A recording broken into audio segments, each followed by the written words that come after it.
Bismillahirrahmanirrahim. Assalamualaikum warahmatullahi wabarakatuh. Kita lanjutkan ya dan menjelaskan yang terputus tentang konsep masyarakat madani. Jadi sebenarnya apa konsep masyarakat madani itu? Dalam Al-Quran dijelaskan di 3 surat ya.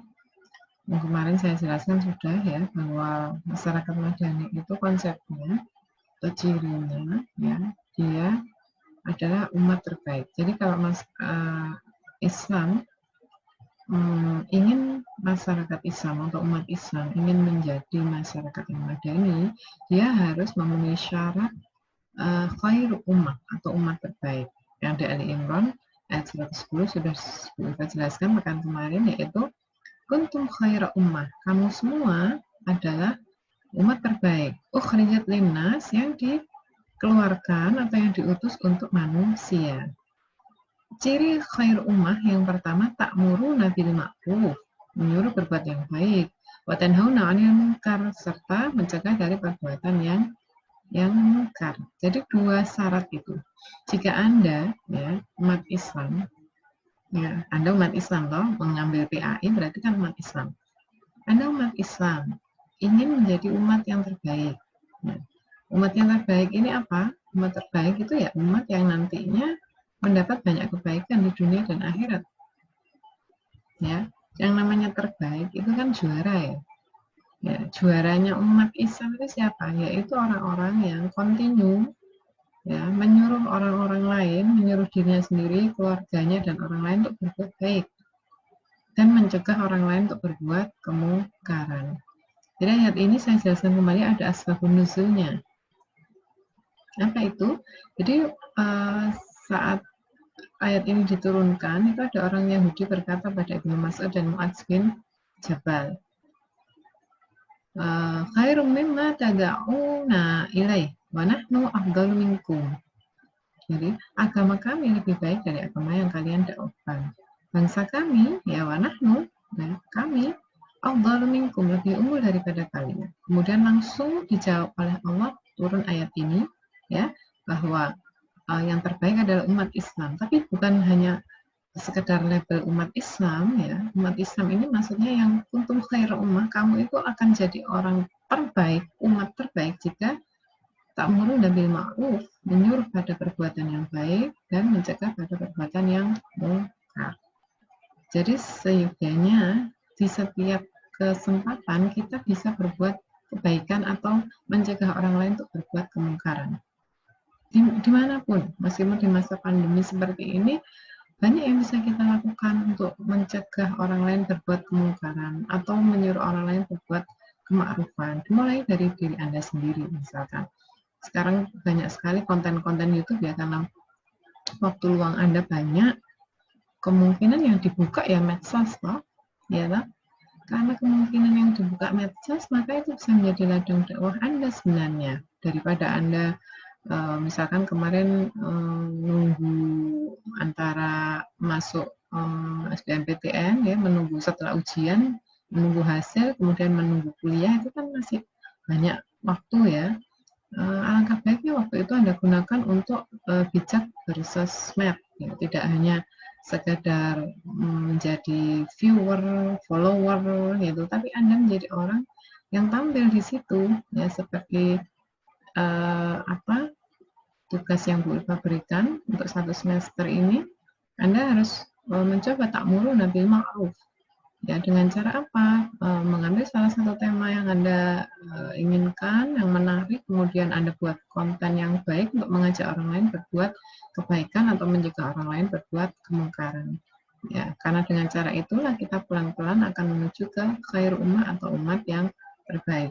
Dan di zaman Rasulullah itu umat Islam terbaik dalam berbagai hal. Zaman Rasulullah sampai tabi'in ya. Kalau yang sekarang mungkin ya ada sebagian, ada yang enggak gitu.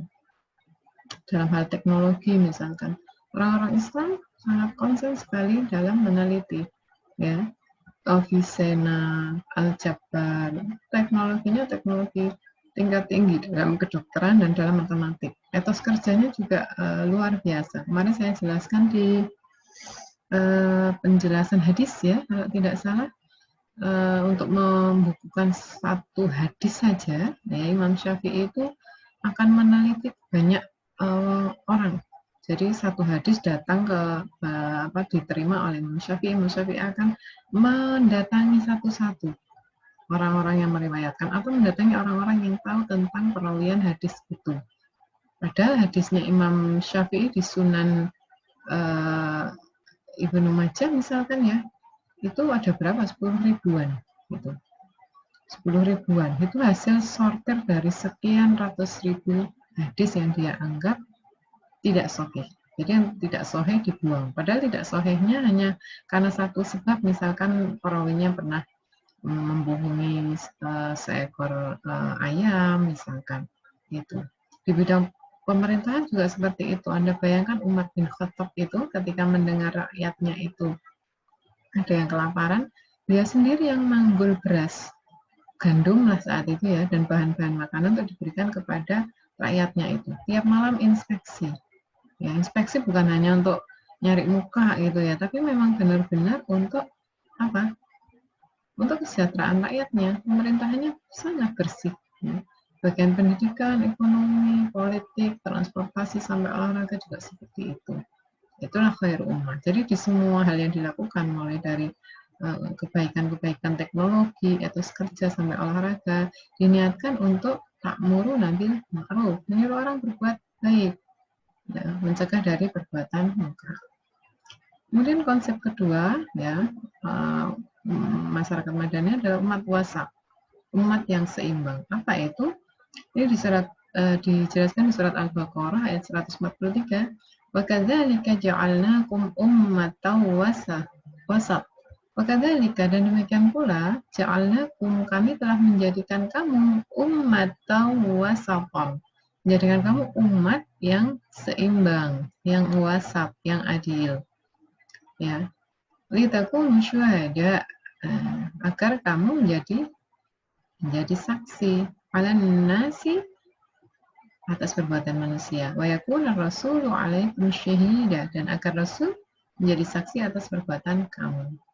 Jadi kita ini umat yang wasat, seimbang, yang akan menjadi saksi. Saksi di mana? Di dunia dan di akhirat. Ya. Kalau kita berat sebelah, kita tidak bisa menjadi saksi. Ya. Dan definisi wasat ini luas ya. Jadi wasat itu artinya tidak berlebihan atau tidak hulu. Hulu ya. Hulu itu berlebihan. Ya. Sehingga melampaui batasan yang ditentukan oleh Allah. Sebaliknya ya, wasat itu juga tidak taksir, teledor, sehingga mengurangi batasan yang telah ditentukan Allah.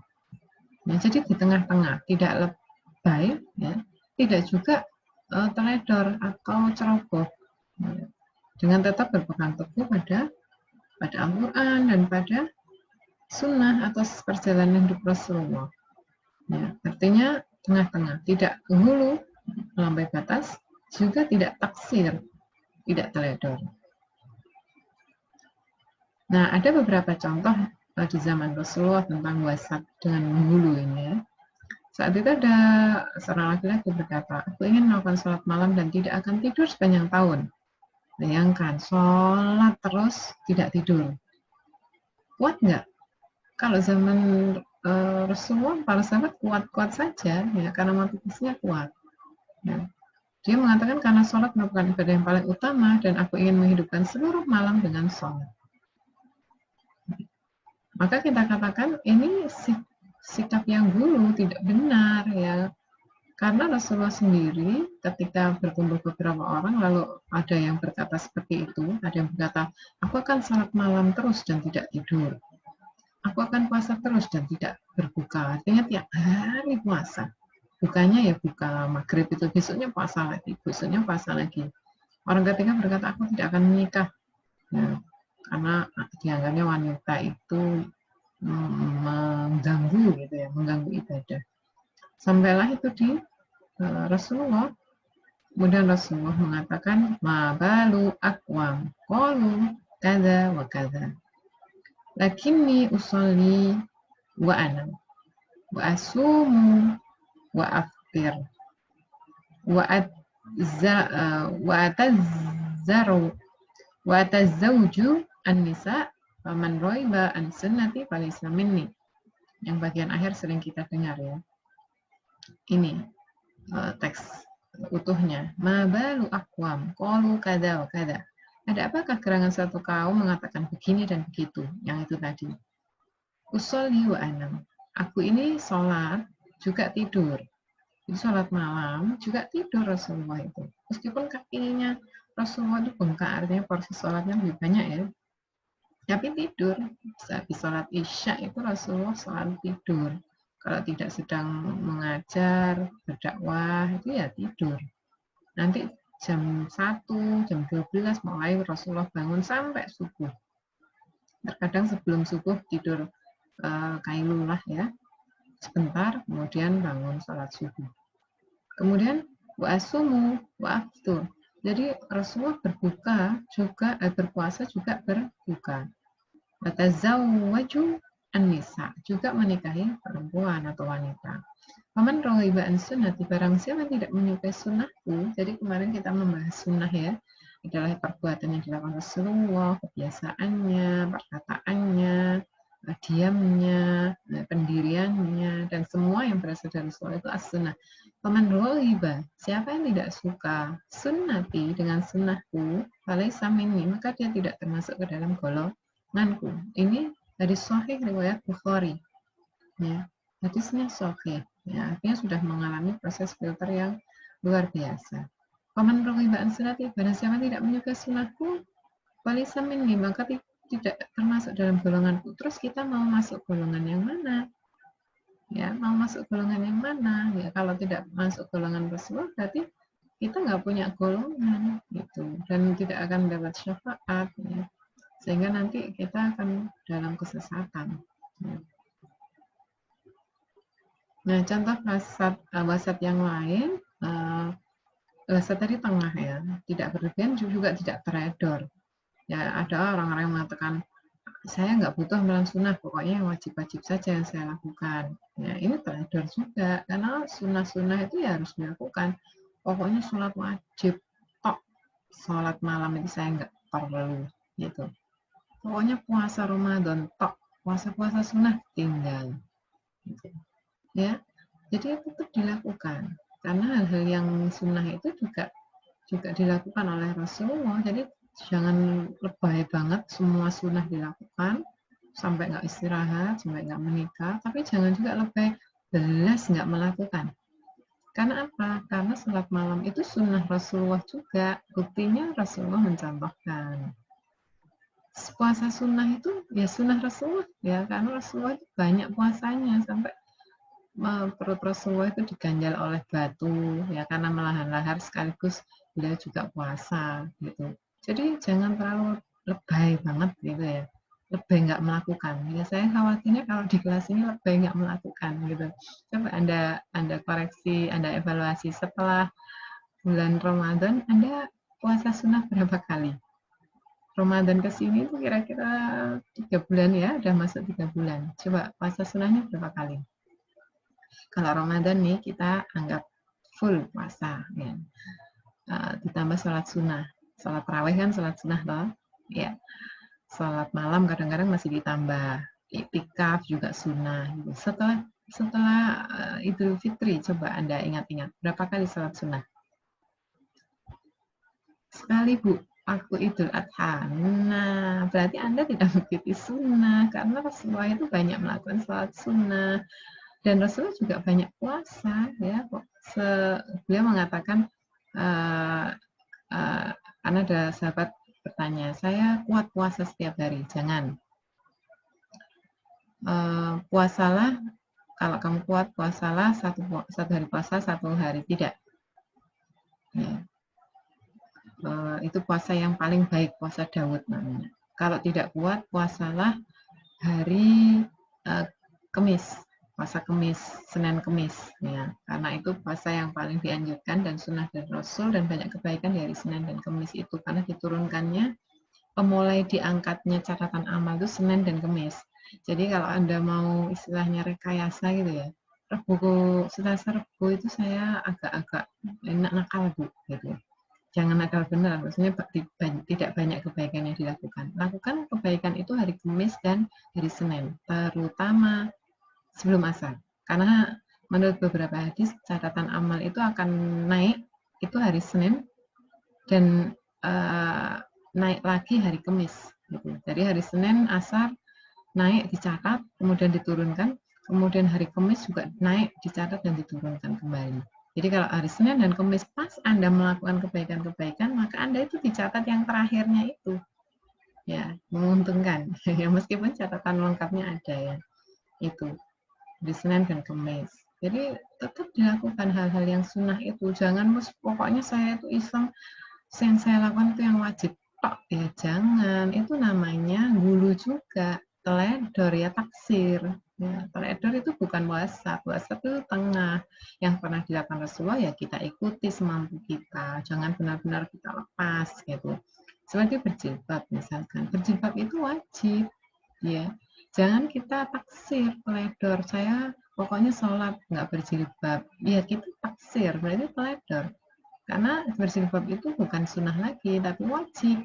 Gitu dengan berbagai macam caranya ya. Ada yang memakai cadar, silahkan. Ada yang menutup hanya rambut dan dada, yaitu yang disunahkan. Ya semampu Anda, tapi juga jangan yang berlebihan, gitu ya. Jangan yang berlebihan, sesuai dengan sunnah. Ya. Ada contoh lagi juga, misalkan ada 3 orang fasik ya mengatakan, aku tidak akan mengucapkan salam pada orang ini, nggak akan menegur, menjauh, tidak akan bicara. Ya, aku maunya kalau kalau salam sama orang ini aja, senyum sama orang ini saja, ngundang sama orang ini saja, gitu. Gitu-gitu juga nggak boleh. Ya, itu namanya hulu. Jadi sama orang ya biasa saja kita itu. Sama muslim, non-muslim ya biasa saja ya. Kalau non-muslim ya kita jangan ucapkan salam karena itu Rasulullah tidak pernah mencontohkan. Untuk kepada orang muslim jangan pilih-pilih juga. Oh yang ini pakai jilbab saya tak salam. Kemudian yang nggak pakai jilbab kita kalau takut dia bukan Islam ya boleh karena identitasnya tidak jelas gitu ya. Gitu. Tapi kalau dengan semua orang muslim, misalkan se-RT, Anda bersikap biasa. Gitu. Ya, jangan terlalu menutup diri, nggak menegur, jangan juga terlalu lebay. Jadi semua orang disapa dengan sangat gembira ria. Gitu. Nanti ada orang yang punya penyakit hati, dikiranya Anda suka dengan dia, atau dikiranya Anda itu terlalu overacting. Ya biasa saja. Orang muslim itu wasat, seimbang, tengah-tengah. Ya.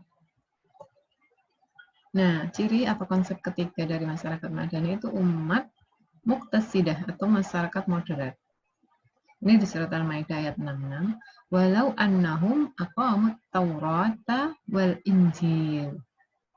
Dan sekiranya mereka sungguh-sungguh menjalankan hukum Taurat dan Injil, wama unzila ilaihim yang diturunkan pada mereka mir rabbihim dari Tuhannya. Jadi Taurat dan Injil itu turun langsung dari Allah. La akalu min fawqihim. Mereka akan mendapatkan makanan dari atas, fawqihim. Wa min tahti arjulihim, dan dari bawah mereka. Minhum ummatum muqtasidah, di antara mereka ada golongan pertengahan, moderat. Wa katsirum minhum sa'a ma ya'malun, dan alangkah buruknya apa yang dikerjakan oleh kebanyakan mereka. Jadi ini janji Allah ya. Walau annahum aqamat Taurat wal Injil, barang siapa yang menjalankan hukum Taurat dan Injil, ya, wa ma unzila ilaihim mir rabbihim, dan Al-Qur'an yang diturunkan pada mereka. Ya, jadi kitab-kitab samawi la'akalu, mereka akan mendapatkan makanan min fawqihim wa min tahti arjulihim. Jadi rizki itu akan turun dari atas dan dari bawah. Dari atas berarti buah-buahan, dari bawah berarti umbi-umbian. Datang akan kepada mereka. Jadi semua orang yang menjalankan syariat, yang menjalankan agama Islam dengan tepat, sesuai dengan sunnah, sesuai dengan Al-Quran, rizki itu tidak akan berhenti. Ini janji dari Allah.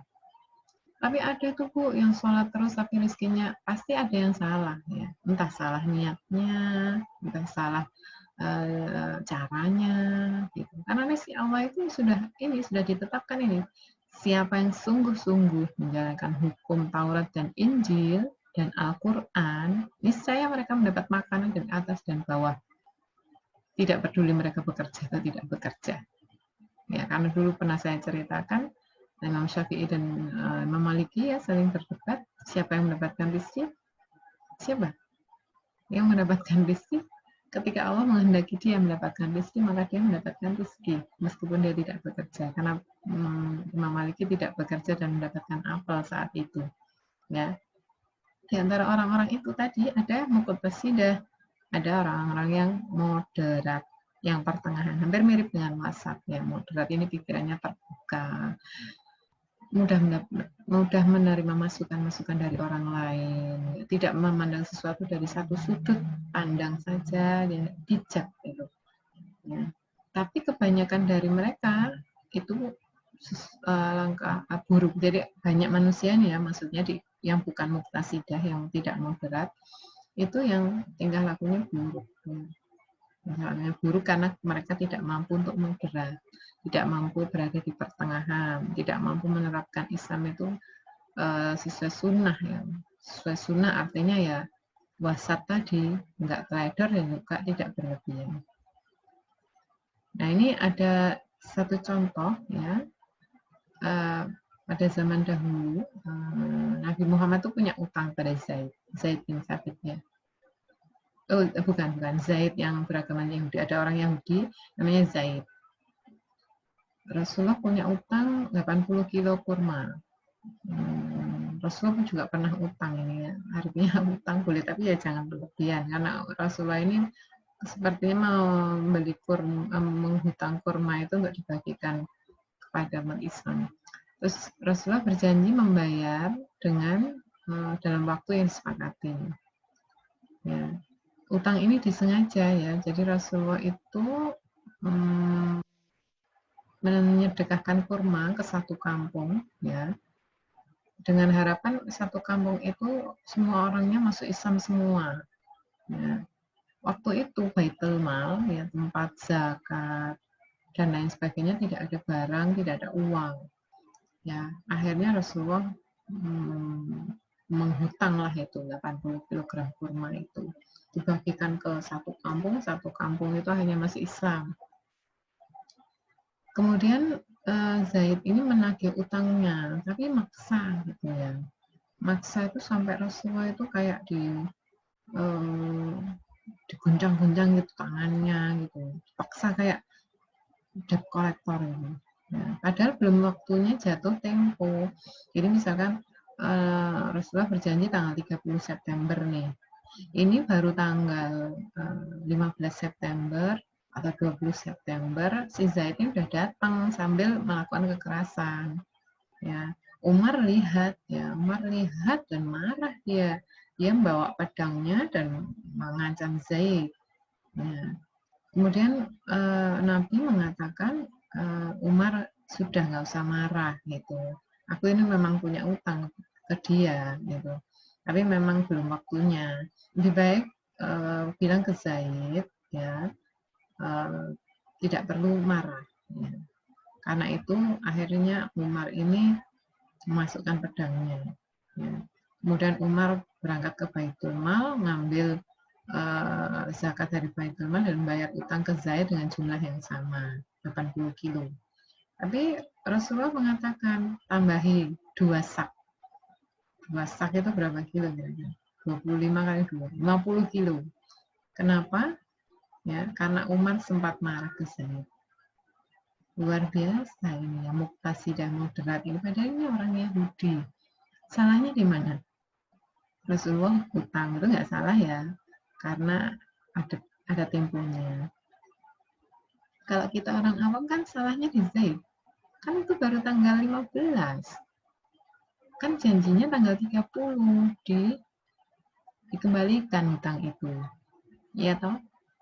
Kalau kita orang umum nih pasti menganggap Umar wajar marah. Seorang nabi diguncang-guncang. paksa-paksa untuk bayar utang, padahal utangnya belum jatuh tempo, ya. Tapi Rasulullah itu moderat sekali. Beliau tidak belani si Umar. Ayo Umar, hajar Umar, Zaid Umar. Oh, Zaid itu enggak menghargai aku sebagai Rasulullah. Enggak kayak gitu loh. Enggak. Jadi yang dilakukan oleh Rasulullah, bilang ke Zaid, bilang ke dia, nggak usah marah-marah. Ya. Terus Rasulullah bilang ke Umar, sudah jangan marah. Akhirnya Rasulullah tidak marah. Umar tidak marah. Umar ke Baitul Mal ngambil uang untuk membayar hutangnya. Ditambahi lagi dengan 50 kilo. Jadi 130 kilo. Kenapa? Karena untuk bayar kemarahan Umar ke Zaid. Ini moderat sekali. Ya, moderat sekali. Nah, ya adilnya di situ. Harusnya Zaid disuruh bayar juga ya. Zaid kan bukan orang Muslim. Zaid nggak ada urusan dengan Rasulullah. Rasulullah sayang dengan Umar, sehingga nggak mau pahalanya Umar itu berkurang karena amarah tadi. Karena itu untuk mengganti ya kemarahan tadi. Karena kemarahan itu kan mungkar. Ya. Kemungkaran tadi ditutup dengan 50 kilo kurma. Sehingga kan Zaid senang. Kalau Zaid senang kan otomatis dia memaafkan Umar. Ya, dan nama baik Islam terjaga. Oh, orang Islam itu bukan orang yang cuma belani orang Islam saja gitu, enggak. Ya, jadi pertengahan, dan Rasulullah selalu mengedepankan itu. Ya, seperti itu. Nah, khairu ummah itu kalau diterapkan ya akan menjadikan kita menuju Islam yang sempurna atau kafah. Udkhulu fisilmi kafah. Masuklah Islam secara kafah sempurna. Kalau masuk Islam itu jangan setengah-setengah. Anda nih misalkan ya masuk ke rumah Anda. Anda masuk lewat pintu toh. Nggak mungkin lewat jendela, nanti dikira pencuri. Anda masuk lewat pintu. Kira-kira kalau Anda mau masuk, itu tangan Anda saja yang masuk, badannya di luar, atau kepala Anda saja yang masuk, badannya di luar, atau semuanya masuk? Ya, saya contohkan bukan rumah lah. Anda diundang ke suatu pesta gitu ya. Pestanya itu Anda boleh ngambil banyak hadiah di sana, di pesta itu. Anda buka pintu di gedung pesta itu, ya. Anda bisa ngambil hadiah-hadiah dan makanan-makanan enak itu kalau Anda cuma tangannya saja yang masuk, kepalanya di luar, atau kakinya saja yang masuk, badannya di luar, atau badannya yang masuk, tangannya di luar. Atau semuanya harus masuk. Semuanya harus masuk. Ya, Pak. Semuanya, semua ketika kita Islam, maka kafah, masuk. Udkhulu, masuklah. Udkhulu fisilmi, masuklah Islam secara kafah, masuklah Islam secara sempurna. Jangan setengah-setengah. Setengah-setengah artinya apa? Kepalanya saja yang masuk. Oh, berarti pemikiran kita aja yang Islami. Tangan kita masih di luar, ya, badan kita masih di luar, badan kita belum menutup aurat, tangan kita masih suka usil gitu. Atau sebaliknya, tangan kita udah masuk, semuanya udah masuk, kepala kita yang di luar. Ya, badan kita sudah berhijab, rapi, sudah sholat, sudah puasa gitu. Tapi pikiran kita di luar. Pikiran kita masih menganut pikiran-pikiran orang barat misalkan, yang menganggap pergaulan bebas itu boleh, menganggap minuman keras itu boleh gitu. Tidak akan menjadi khairu ummah. Karena khairu ummah itu syaratnya kita harus fisilmi udkhulu, masuklah fisilmi kafah, masuklah Islam secara kafah. Ya, kafah itu artinya apa? Kita berpegang teguh pada Al-Quran, berpegang kepada sunnah, dan melakukannya. Ya, iman itu bil lisan, bil amal, dan dengan ruh, ya, dengan ruh.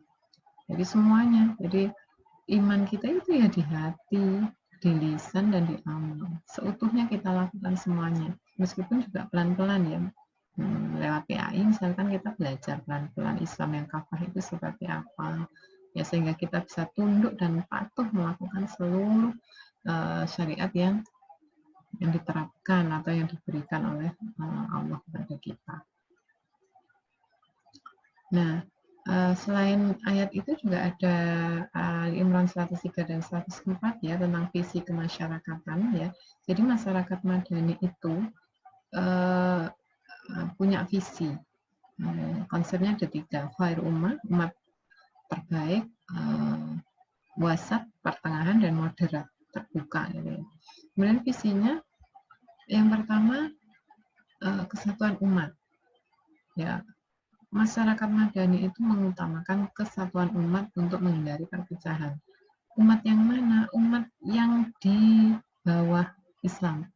Jadi tidak harus beragama Islam, tapi yang dinaungi oleh Islam. Ya, menghindarkan dari perpecahan. Ya, tidak boleh ada perpecahan. Ya. Apalagi di umat Islam sendiri. Ketika kita bermasyarakat dengan orang non-Muslim pun kita nggak boleh berpecah. Ya. Apalagi kalau dengan umat Islam sendiri. Jadi menghindarkan betul perpecahan-perpecahan. Ya. Ya, misalkan Anda punya 2 hari raya kita nih. Hari Raya Idul Fitri, hari tanggal 1 dan tanggal 2. Gitu. Sunnahnya kita mengikuti masyarakat di sekitar kita meskipun kita tidak setuju. Saya tuh seraknya dengan ruqyah, Bu. Saya seraknya dengan hilal. Ternyata umat di sekitar Anda itu serak dengan hilal. Anda serak dengan ruqyah. Ruqyah tanggal 2, hilal tanggal 1. Anda pilih yang mana? Anda pilih yang menghindari perpecahan. Ya, Anda pilih yang dipilih oleh masyarakat di sekitar situ dengan menghormati pertimbangan mereka yang mengambil hilal itu tadi, mengambil perhitungan bulan. Ya. Seperti itu. Dan ini sesuai dengan sila ketiga dari Pancasila, Persatuan Indonesia. Karena kalau Anda runut kembali, Pancasila itu dari Islam. Ketuhanan yang Maha Esa, Qul huwallahu ahad. Persatuan Indonesia, ya, persatuan. Berarti wahid, ya, wahid, tidak berpecah belah. Ya. Kemudian di dalam Ali Imran juga ada hukum yang disepakati sebagai pegangan. Ya, ini di ayat 103. Ada hukum, ada kesatuan, ada hukum yang disepakati. Kemudian di ayat 104 ada pemimpinnya. Ya, ada pemimpin. Jadi konsep 3 tadi akan terjadi dengan visi, ya, tujuan menhindarkan perpecahan. Kemudian yang kedua melakukan hukum yang disepakati sebagai pegangan. Yang ketiga dipimpin oleh pemimpin masyarakat yang membantu umat. Membantu apa? Membantu umat melaksanakan syariat Islam. Kemudian karakter-karakter masyarakat Madani yang pertama itu plural. Ya, plural. Jadi menyatu dengan masyarakat. Ya. Meskipun tetap menjaga identitas ya menjaga identitas keislaman, tidak berbaur tapi plural, ya dimanapun. Jadi tetap menjalankan sholat, puasa, haji, tetap berbuat kebaikan-kebaikan, tapi dengan tetangga yang non muslim tetap menghormati, dengan teman-teman yang non muslim tetap menghormati, ya, tetap melaksanakan hak-hak mereka. Kemudian toleran, ya, toleran itu bukan berarti waktu hari raya umat lain kita mengucapkan selamat, enggak. Ya, toleran artinya ya kalau umat lain ada ibadah di hari Minggu, ya kita menghormati, toleransi dengan mereka. Ya, tidak ikut, ya, toleran itu tidak ikut, tapi menghormati. Ya. Kemudian tegaknya prinsip demokrasi, jadi tetap ada demokrasi, syura atau musyawarah, itu kan prinsip demokrasi ya, untuk menentukan kebaikan atau kemaslahatan untuk umat itu kita harus syura. Bahkan dalam Al-Quran ada ayat surat bernama syura, artinya sangat ditekankan untuk menentukan kemaslahatan itu dengan syura atau demokrasi. Nah, kalau yang Rasulullah dulu, contoh dari masyarakat Madani yang sangat terlihat itu ketika Rasulullah berdakwah, ya, kemudian diusir, istilahnya berhijrah itu memang karena diusir, diganggu tiap hari, ya, dicela, dipukuli, bagi orang-orang atau sahabat yang lemah itu dipukuli, diganggu, ada yang dibunuh. Akhirnya Rasulullah meminta umat Islam yang waktu itu sudah masuk Islam hijrah ke Yasrib. Ya.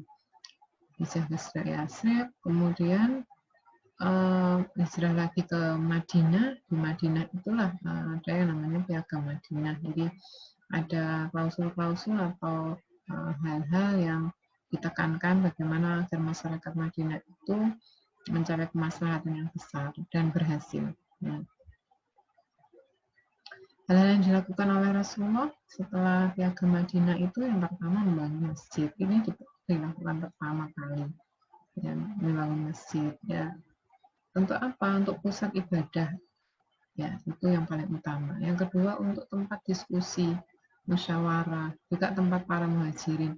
Dan para muhajirin atau orang-orang yang hijrah dari Mekah maupun Yasrib kan tidak punya harta, tidak punya rumah. Mereka tinggalnya di masjid. Yang ngopeni nanti orang-orang Ansar dari Madinah. Ya. Mempersekutukan kaum muhajirin ini meleburkan, ya. Jadi si A disaudarakan dengan si B, si C disaudarakan dengan si D, gitu. Misalkan Abu Dzar Al-Ghifari itu orang kaya waktu di Madinah, kaya banget.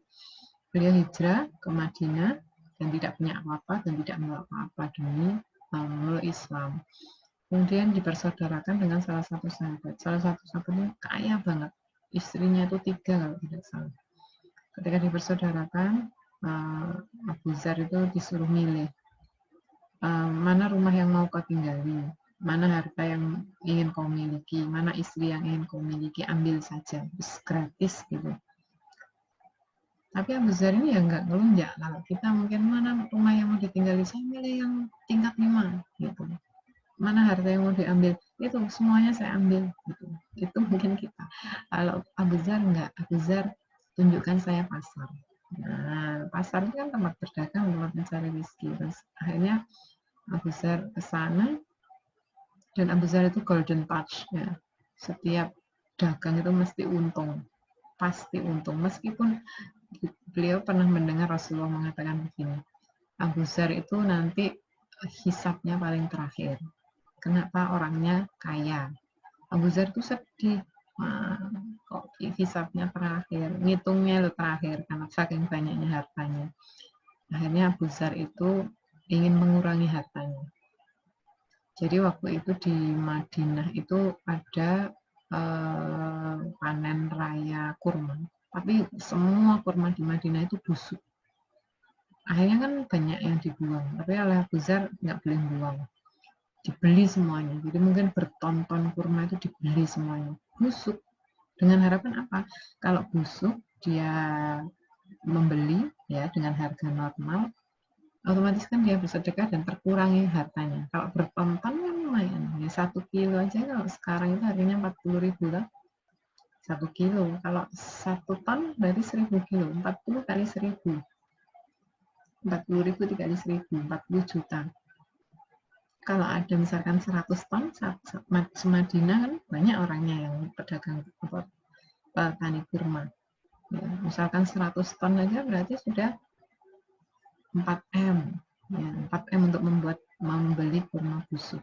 Dibeli semuanya, kemudian Abu Dzar sudah senang, harga saya berkurang. Tiba-tiba dari Syam, ya, Raja Syam itu mengumumkan mencari kurma. Untuk apa? Untuk obat wabah. Jadi di sana ada wabah ya, kayak pandemi COVID ini. Ada wabah, dia mencari kurma, syaratnya kurma busuk. Dan Raja Syam itu membeli 10 kali lipat dari harga biasa. Nah, dia mendatangi Abu Dzar, dibeli semuanya itu. Iya, dibeli semuanya. Harganya 10 kali lipat dari harga biasa. Untung lagi dia. Padahal dia niatnya tadi untuk mengurangi harga. Nah, itu dipersaudarakan ya antara muhajirin dan ansar. Kemudian membuat ini Piagam Madinah ini, perjanjian dengan penduduk Madinah yang non muslim. Ya, non muslim tetap ada di sana. Perjanjian untuk saling melindungi, saling mengayomi, sehingga di Madinah itu nggak kayak di Mekah. Kalau di Mekah itu kan orang-orang Quraisy itu sangat keras pada orang-orang muslim.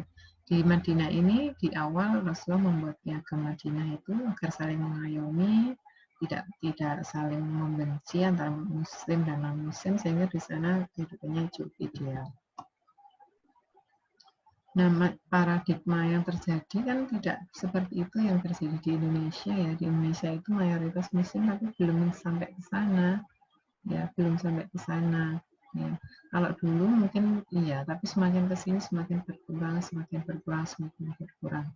Sehingga itu tugas kita ya, agar masyarakat Madani itu bisa terlaksana. Gitu. Yang pertama, kita mementingkan upaya untuk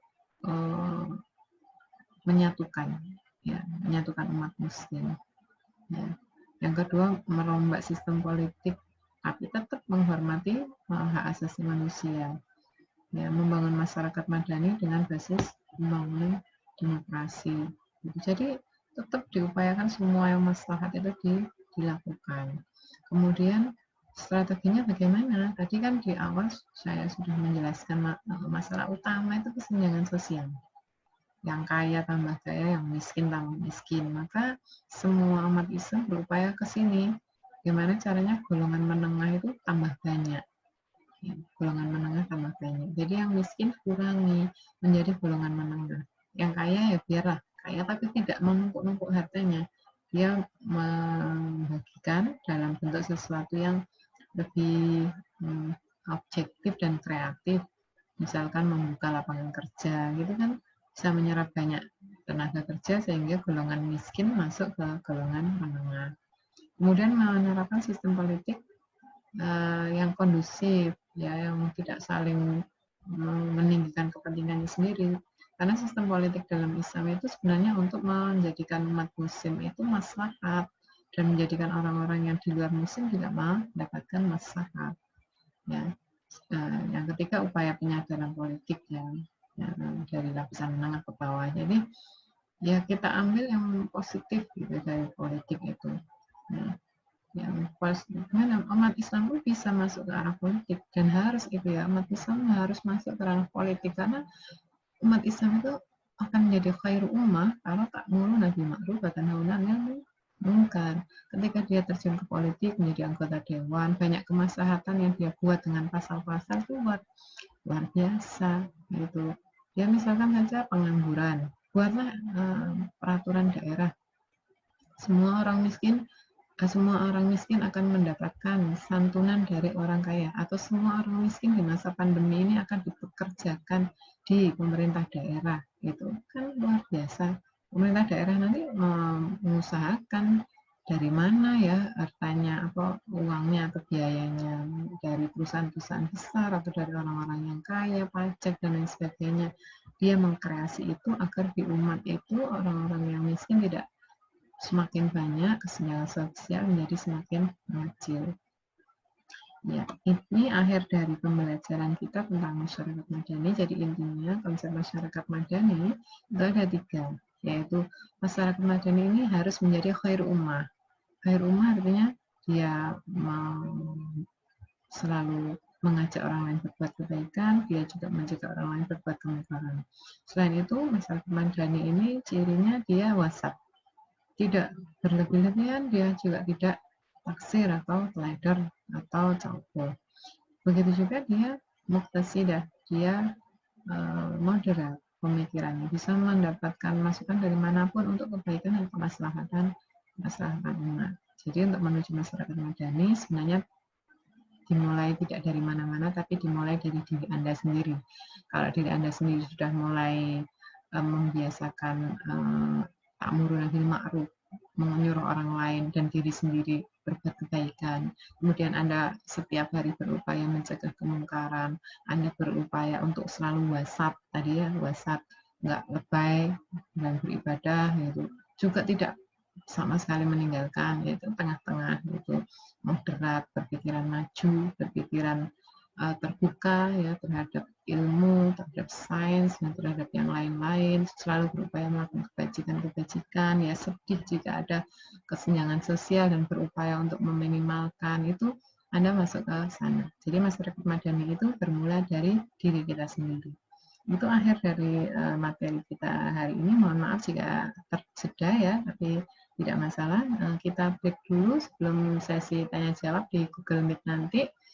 Bu Pak akhiri, semoga bermanfaat untuk kita semua. Assalamualaikum warahmatullahi wabarakatuh.